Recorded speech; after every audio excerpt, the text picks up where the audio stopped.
மலையடிவாரத்தில் இருந்த ஒரு சிறிய பண்ணை தோட்டத்தில் 2 சேவல்கள் ஒன்றாக வாழ்ந்தன. ஆனால் ஒருவரை ஒருவர் பார்த்தாலே இருவருக்கும் காரணமே இல்லாமல் வெறுப்பும் கோபமும் உண்டாகும். ஒரு நாள் காலை இருவரும் சந்தித்த போது, இது என் பண்ணை தோட்டம், என் வழியில நீ வராதே. உன்னை பார்த்தாலே எனக்கு ஜிவ்வுன்னு கோபம் வருது.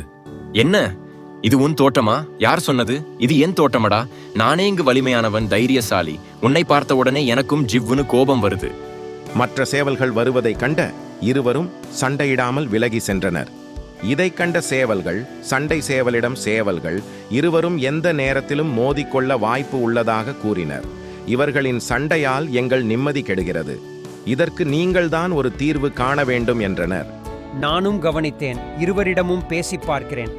இருவரையும் சந்தித்த சண்டை கோழி, யார் மீதும் வெறுப்பு வேண்டாம். அது உங்கள் உடல் நலத்தையும் மனநலத்தையும் பாதிக்கும். சமாதானமாக இருந்து பார்த்தால் அதன் அருமை உங்களுக்கு தெரியும். என்ன சொல்கிறீர்கள்? சண்டையா சமாதானமா? இருவரும் ஒருமித்த குரலில், சண்டைதான். சண்டைதான். நீங்கள் யார் சொல்லையும் கேட்பதா இல்லை. இனி உங்கள் இஷ்டம். நான் வருகிறேன். சில நாட்களிலே இருவரும் நேர் எதிரே சந்தித்தன. உடனே 2 சேவல்களும் ஒன்றின் மீது ஒன்று கோபமாயின. உனக்கு இன்றைக்கு நான் ஒரு முடிவு கட்டுகிறேன். நீ முடிவு கட்டுகிறாயா?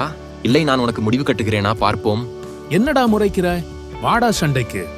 எப்போதுடா சண்டைக்கு வரணும்? சொல்லுடா, பார்ப்போம். நடுவர் வேண்டுமே, யார் ஜெயித்தது என்று சொல்வதற்கு. எதுக்குடா நடுவர்? சண்டையின் முடிவில் ஒருவர்தான் உயிர் வாழ்வோம். 2 சேவல்களும் ஒன்றோடொன்று சண்டையிட்டு ஒன்றை ஒன்று நகங்களால் பிராண்டின, அலகினால் கொத்தின. சண்டை தீவிரமடைந்தது. சண்டையில் ஒரு சேவல் பலவீனத்தால் மூச்சு திணறி தடுமாறியது.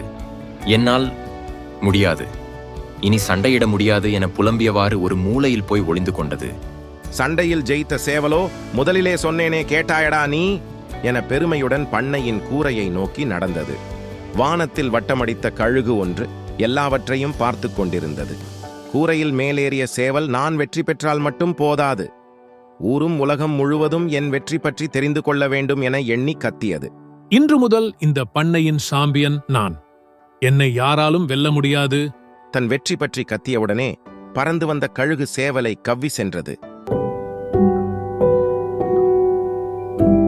Hello, if you like it, please subscribe.